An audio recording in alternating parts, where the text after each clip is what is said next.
नदी के किनारे बसा शहर नासिक। इस शहर को गुलशनाबाद के नाम से भी जाना जाता था।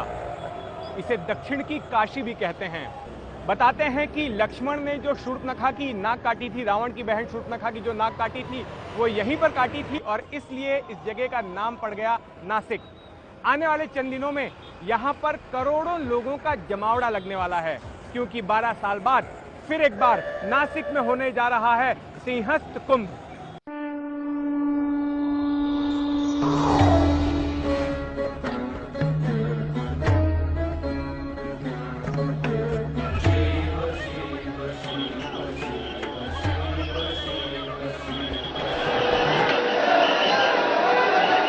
नासिक में गोदावरी नदी के तट पर यह है रामकुंड।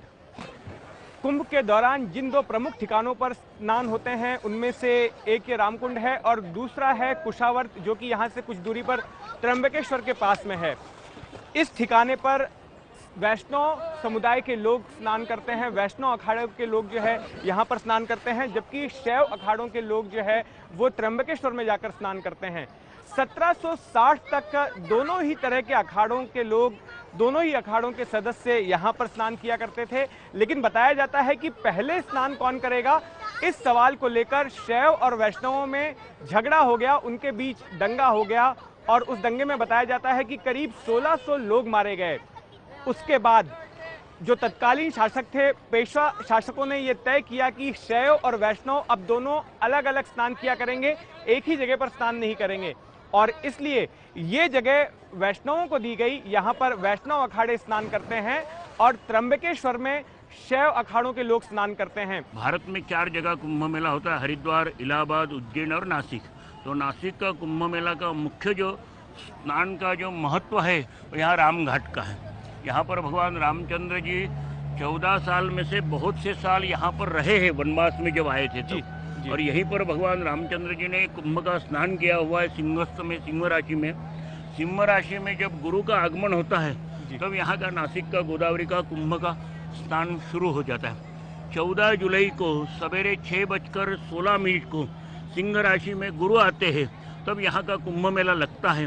और उस टाइम पर ऐसा लिखा हुआ है कि ब्रह्मांड में जितने भी देव देवता है, तीर्थ है, वनस्पति है, ऋषि मुनि, ये सब के सब यहाँ गोदावरी के तीर्थ में आते हैं। रामकुंड की तरह ही कुंभ में स्नान का दूसरा प्रमुख स्थान है त्र्यंबकेश्वर में ये कुशावर्त तीर्थ। रामकुंड से करीब 31 किलोमीटर की दूरी पर यह कुंड है और यहाँ पर स्नान होता है शैव अखाड़े के सदस्यों का। हमारे साथ में मौजूद हैं प्रशांत गायधनी जी, जो कि यहाँ के पुरोहित संघ से जुड़े हुए हैं। प्रशांत जी, ये बताइए कि यहाँ पर स्नान का क्या महत्व है? त्र्यंबकेश्वर ये भारतवर्ष के 12 ज्योतिर्लिंग में एक महत्वपूर्ण ज्योतिर्लिंग है। भारतवर्ष में जो 4 कुंभ के पर्व स्थान, मुख्य स्थान माने जाते हैं, उनमें त्र्यंबकेश्वर का महत्व है। जब समुद्र मंथन के समय जो अमृत प्राप्त हुआ था, देवताओं और दानवों के बीच में जो मंथन होने के बाद में जो अमृतमय कलश प्राप्त हुआ था, वो कलश भूमि पर जिन 4 स्थानों में रखा गया था, उनमें त्र्यंबकेश्वर, इलाहाबाद, उज्जैन और हरिद्वार, ये 4 मुख्य स्थान हैं। और इसमें ये त्र्यंबकेश्वर का जो कुशावर्त तीर्थ नाम का कुंड है, ये स्नान का बहुत महत्व रखता है। इस कुंड की क्या कहानी है? ये कुशावर्त बहती हुई गोदावरी को गौतम ऋषि ने दाब की काड़ियों से जहाँ रोका है, कुश यानी दाब, आवर्त यानी रोकना, वो कुशावर्त तीर्थ यहाँ है। मूल गोदावरी के उत्पत्ति का स्थान ये त्र्यंबकेश्वर है। भगीरथ ने अपने पूर्वजों का उद्धार हो, इसीलिए जहाँ भूमि पर अवतरण होने के शिव जी को प्रसन्न किया वो गंगा जी है। और उससे भी ये वृद्ध गोदा है कि गौतम ऋषि ने गो हत्या के पातक से उन्हें मुक्ति मिले, इसके लिए जो तपस्या की वो स्थान यहाँ ब्रह्मगिरी नाम का पहाड़ है और यहाँ पर ये कुशावर्त तीर्थ। कुल 10 शैव अखाड़े जो हैं यहाँ, 10 शैव अखाड़े जो शिव जी को मानते हैं, ये सारे 10 शैव अखाड़े उनके लाव जमे सहित या लावा जमे सहित यहाँ आते हैं और यहाँ पर उनके जुलूस सहित उनकी शाही पेशवाई निकलती है। नागा साधु भी यहीं पर स्नान करते हैं? नागा साधु भी यहीं स्नान करते हैं। उनके स्नान का एक समय निश्चित दिया हुआ है। सूर्योदय से पहले संपूर्ण नागा साधु उनके सभी देव देवताओं को साथ में पूजन करते हैं। उनके सभी जो इष्ट देवता हैं उनको साथ में लाते हैं। उनके जो ध्वज हैं, उनके चिन्ह है, वो सब साथ में लेकर यहाँ पर बाजे गाजे सहित उनका स्नान यहाँ होता है। कुंभ की औपचारिक शुरुआत 14 जुलाई को नासिक के रामकुंड में ध्वजारोहण के साथ हो जाएगी। नासिक और त्र्यंबकेश्वर दोनों ही जगह पहला स्नान 29 अगस्त को है। 13 सितंबर को नासिक और त्र्यंबकेश्वर में दूसरा स्नान है। 18 सितंबर को नासिक में तीसरा स्नान है, जबकि त्र्यंबकेश्वर का तीसरा स्नान 25 सितंबर को है। रामकुंड से करीब 2.5 किलोमीटर के फासले पर यह जगह है तपोवन, और यहीं पर बनाया जा रहा है साधु ग्राम। साधु ग्राम यानी कि वो जगह जहां पर दुनिया भर से आए हुए साधु महंत ठहरेंगे, उनके ठहरने की व्यवस्था की जाएगी। कुल यहाँ 13 अखाड़े कुंभ में सम्मिलित होते हैं। 10 शैव अखाड़े हैं और 3 वैष्णव अखाड़े हैं। शैव अखाड़ों की जगह त्र्यंबकेश्वर में है। जो 10 शैव अखाड़े हैं वो त्र्यंबकेश्वर में बनाए गए हैं, और इसके अलावा जो 3 वैष्णव अखाड़े हैं उनको जगह इस साधु ग्राम में दी गई है। इन 3 वैष्णव अखाड़ों के अलावा इनके बहुत सारे उप अखाड़े हैं, तो उन तमाम उप अखाड़े के सदस्यों को भी यहीं पर ठहराया जाएगा, यहीं पर उनके ठहरने की व्यवस्था की जाएगी। ये साधु ग्राम काफी बड़ा बनाया जा रहा है। करीब 350 एकड़ जगह पर इस साधु ग्राम का निर्माण किया जा रहा है। यहाँ पर इस तरह के आप देखेंगे, इस तरह के टीन के शेड्स बनाए जा रहे हैं, टेंट बनाए जाएंगे, उनके टॉयलेट्स की व्यवस्था की जाएगी। और जिस भी दिन शाही स्नान होगा उस दिन तमाम अखाड़ों के जुड़े हुए सदस्य, तमाम अखाड़ों के सदस्य एक साथ एक जगह पर एकत्रित होकर शाही मार्ग से जुलूस निकालेंगे और शाही स्नान के लिए रामकुंड पहुंचेंगे। ये साधु ग्राम अब तक बनकर तैयार हो जाना चाहिए था, लेकिन अभी यहाँ काम चल ही रहा है। ऐसा ही हाल त्र्यंबकेश्वर के साधु ग्राम का भी है, जिससे अखाड़ों से जुड़े साधु नाराज हैं और कुंभ का बहिष्कार करने की धमकी दे रहे हैं।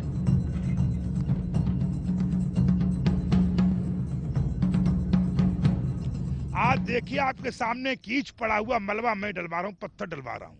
ये मशीन मैंने लगा रखा हूँ कि इसके चारों तरफ नाली बन रही है, तो इसको हमें निकालना पड़ रहा है, क्योंकि वो किसी कीमत पे सुनने को तैयार नहीं है।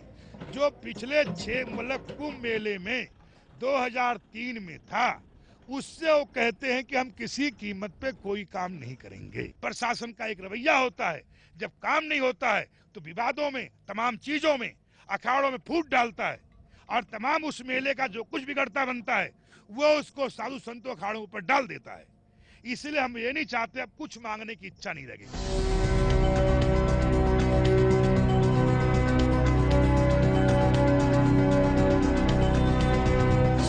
सरकार का आंकलन है कि जिन जिन तारीखों को कुंभ का स्नान होगा उन तारीखों को करीब 1 करोड़ लोग नासिक पहुंचेंगे।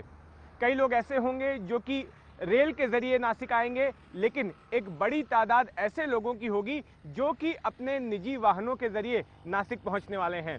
लेकिन जिन तारीखों को स्नान है उन तारीखों के 1 या 2 दिन पहले से ही नासिक के भीतर किसी भी निजी वाहन के घुसने पर पाबंदी लगा दी जाएगी, और ऐसे तमाम वाहनों को नासिक से करीब 8 या 10 किलोमीटर पहले बनाए गए पार्किंग लॉट्स में ही रुका दिया जाएगा। हम इस वक्त ऐसे ही एक पार्किंग लॉट में मौजूद हैं, जहां पर आप देख सकते हैं कि काम चल रहा है। जहां तक आपकी नजर जाएगी वहां तक ये पार्किंग लॉट नजर आएगा आपको। यहां पर करीब एक वक्त में 1.5 लाख तक की गाड़ियां पार्क की जा सकती हैं। लोगों को अपने निजी वाहन ऐसे पार्किंग लॉट्स में ही खड़ी कर देनी पड़ेंगी, और इस तरह के कुल 7 पार्किंग लॉट्स बनाए गए हैं। 7 अलग अलग रास्ते मुंबई की ओर से, पुणे की ओर से, औरंगाबाद की ओर से, धुलिया की ओर से आकर जुड़ते हैं नासिक में। तो जहां जहां से नासिक का एंट्री पॉइंट है, उन एंट्री पॉइंट्स के पास में ऐसे 7 पार्किंग लॉट्स बनाए गए हैं, जहां पर श्रद्धालुओं को अपनी कारें पार्क करनी होंगी। अब यहां से सवाल उठता है कि आगे का सफर वो कैसे तय करेंगे, रामकुंड तक जाने का सफर वो कैसे तय करेंगे जहां पर कि स्नान होना है। तो इसलिए व्यवस्था की जाएगी सरकारी बसों की। सरकार की ओर से करीब 3000 बसें जो है लगाई जाएंगी, जो कि श्रद्धालुओं को रामकुंड तक, जहां पर स्नान होना है, वहां तक ले जाएंगी और वहां से वापस लाएंगी। हम ऐसा मान के चल रहे हैं कि यहाँ आने वाला व्यक्ति पहली बार इस शहर में आएगा, तो आते समय उसको इस शहर के बारे में और यहाँ के बारे में अधिक से अधिक जानकारी रहे। तो इस हिसाब से हमने प्लान किया है कि हर रूट का एक प्लानिंग किया है। हर रूट पे एक आउटर पार्किंग होगी परवनी के समय में, और नॉन परवनी डेज में वो आएगा और उसको शहर के सभी रास्तों पे साइनेजेस, होर्डिंग्स, इसके थ्रू डिटेल इन्फॉर्मेशन रहेगी।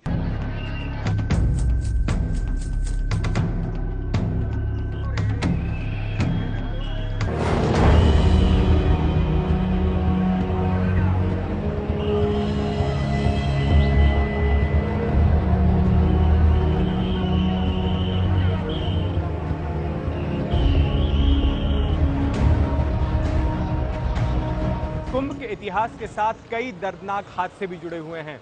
ऐसा ही हादसा नासिक में हुए पिछले कुंभ के साथ भी जुड़ा हुआ है।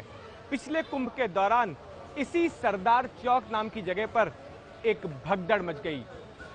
ये सरदार चौक उस गली में आता है, एक सकरी सी गली में आता है जो कि शाही मार्ग है। यानी कि जब अखाड़े निकलते हैं रामकुंड की ओर जाने के लिए, स्नान करने के लिए, तो इसी रास्ते से अखाड़े निकलते हैं और उनके पीछे लाखों भक्तों की भीड़ होती है।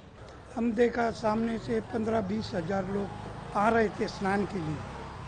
स्नान के लिए वो लोग आ रहे थे, ये बाजू से भी 10-20 हजार लोग रिटर्न आ गए। रास्ता छोटा होने की वजह से यहाँ पे जो लोग नीचे गिर गए, उसके ऊपर से लोग निकल गए। जो उम्र वाले थे, जो बूढ़े थे, वो नीचे गिर गए और उनके ऊपर से सामने से जो लोग आ रहे थे वो वहाँ से चले गए।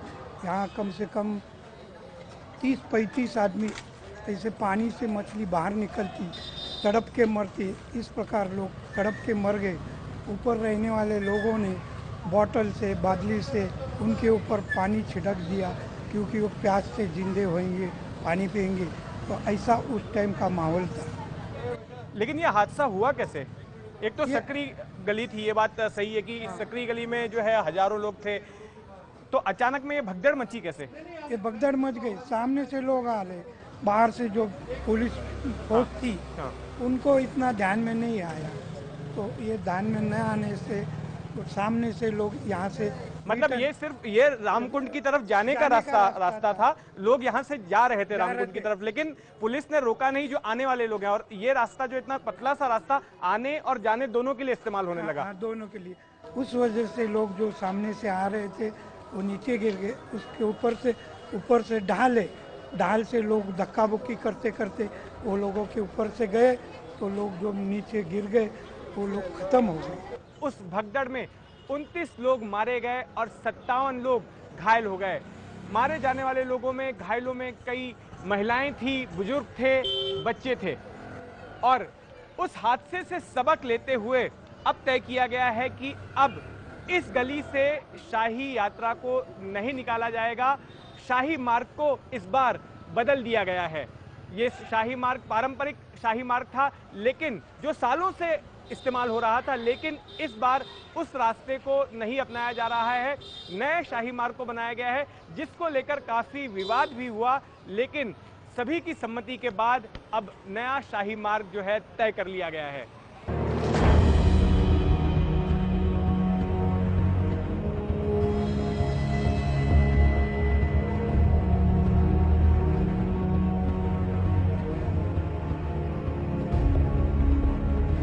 लास्ट कुंभ के अनुभव को देखते हुए और समिति की सिफारिश को ध्यान में रखते हुए सभी की सहमति से ये मार्ग बदला गया है। कुंभ में जिस तादाद में भीड़ आएगी, उसे देखते हुए आतंकी खतरे की भी आशंका है। सरकार इसके मद्देनजर बड़े पैमाने पर सुरक्षा बलों की तैनाती तो कर ही रही है, आपात स्थिति से निपटने के लिए भी कई इंतजाम किए गए हैं। जगह जगह पर बड़े स्क्रीन लगाए जाएंगे, जिनमें ऐसे कुख्यात आतंकियों की तस्वीरें दिखाई जाएंगी जो अब तक फरार हैं। जिस गोदावरी में कुंभ के दौरान करोड़ों लोग डुबकी लगाएंगे, उसके पानी की सफाई भी एक बड़ा मुद्दा है। फरवरी 2013 में एबीपी न्यूज ने गोदावरी के पानी के नमूने लेकर उसकी लैब टेस्ट करवाई थी, जिसके बाद नतीजे बेहद चिंताजनक आए थे। गोदावरी का पानी ना तो पीने लायक पाया गया और ना ही नहाने लायक। हाल ही में गोदावरी के पानी को साफ करने के लिए एक बड़ा अभियान चलाया गया, लेकिन श्रद्धालु साफ पानी में डुबकी लगा पाएंगे, इसमें शक है। सरकार ने एक घाट पर स्नान के दौरान ज्यादा भीड़ टालने के लिए कई नए घाट इस बार बनाए हैं, लेकिन त्र्यंबकेश्वर के पास बने ऐसे ही एक घाट पर हमने पाया कि सीवर लाइन का पानी गोदावरी के पानी के साथ मिल रहा है।